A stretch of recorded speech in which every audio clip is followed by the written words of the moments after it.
Bonjour à tous, nous sommes maintenant au mois de mai. Dans les massifs de terre de bruyère, les azalées sont encore en pleine fleur, mais les bruyères qui ont fleuri tout l'hiver ont déjà fini. Et c'est maintenant le bon moment pour les tailler. Nous sommes en présence d'un massif d'Erica carnea.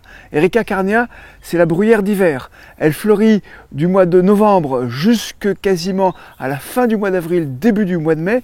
C'est une plante mellifère et qui pousse naturellement en tapis, un tapis assez régulier. Mais si on y prend garde, il devient un petit peu échevelé et surtout, elle finit par se creuser et faire du bois sec. Et la taille va permettre de remédier à ce défaut.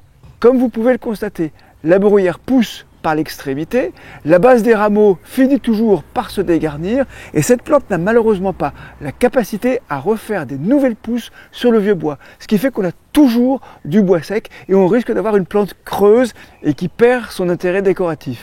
Cette particularité des bruyères ne va pas m'empêcher de tailler, bien au contraire. En fait, je vais rester avec ma taille dans la couche superficielle, toujours là où j'aurai de la dynamique de pousse. Il vaut mieux utiliser une cisaille de précision à lame courte, bien affûtée, avec laquelle je vais pouvoir faire un tranchant chirurgical et sculpter mes petites bruyères. Je commence à tailler par les bords et bien évidemment, je ne vais pas faire une falaise verticale, je vais aller couper en épousant la forme du sol de façon à forcer la bruyère à progresser et à s'étaler.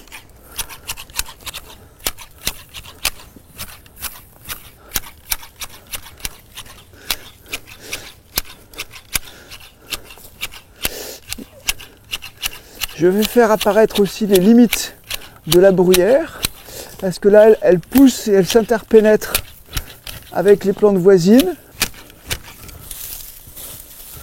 Hop.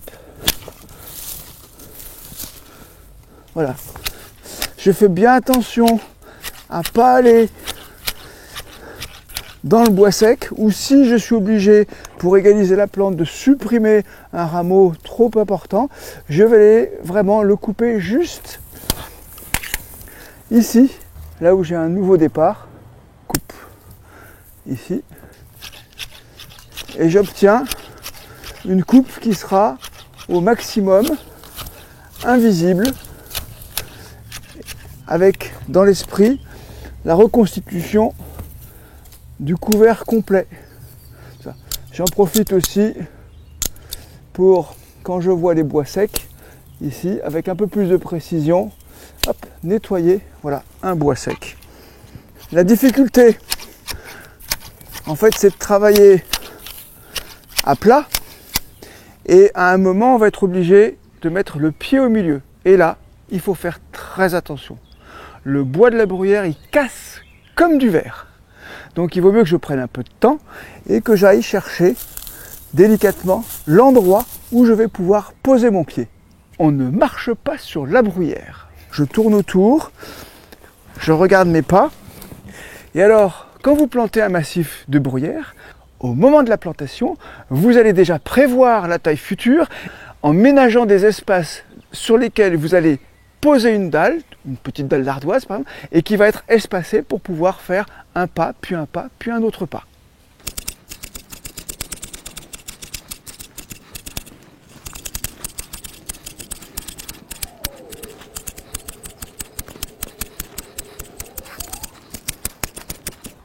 Un petit conseil pour le décor de votre jardin. Si vous ne taillez pas régulièrement votre bruyère, le tapis ne sera pas homogène. Vous allez avoir des étages différents et là, c'est pas grave.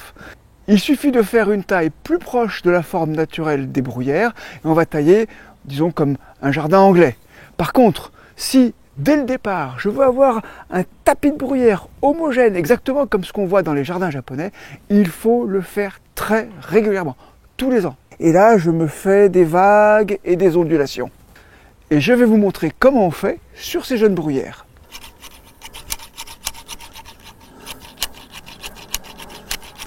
Lorsque j'ai un trou suite à une blessure, comme ici on a eu une branche cassée, eh bien ce trou-là, il faut être bien patient pour le reconstituer. Ça veut dire que je vais aller couper ici toutes les petites extrémités pour qu'elles se ramifient et qu'elles s'étalent pour finir par reconstituer l'espace. Ça va prendre 2 à 3 saisons au moins.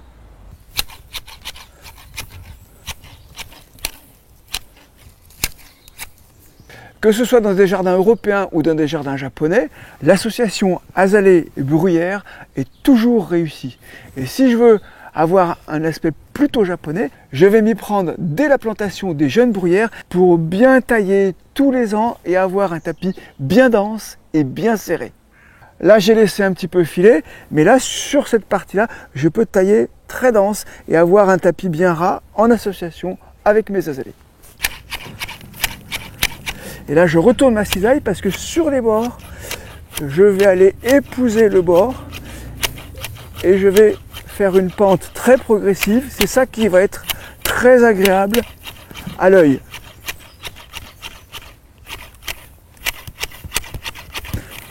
De cette manière-là, je vais pouvoir rentrer sous les plantes et pouvoir faire une séparation visuelle, bien perceptible à l'œil.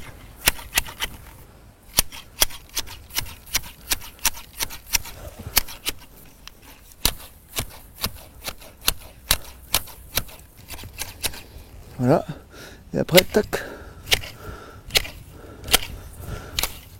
toujours une petite séparation ici, voilà.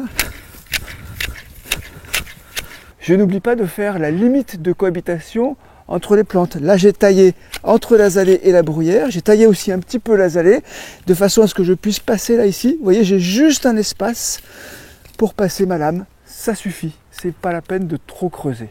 Un dernier conseil pour avoir un beau jardin, un beau massif de terre de bruyère, c'est maintenant qu'il faut mettre l'engrais juste après la taille, toujours suivi par un petit arrosage. Taille tôt, taille tard, taille court, mais taille donc et à bientôt pour une nouvelle taille en détail.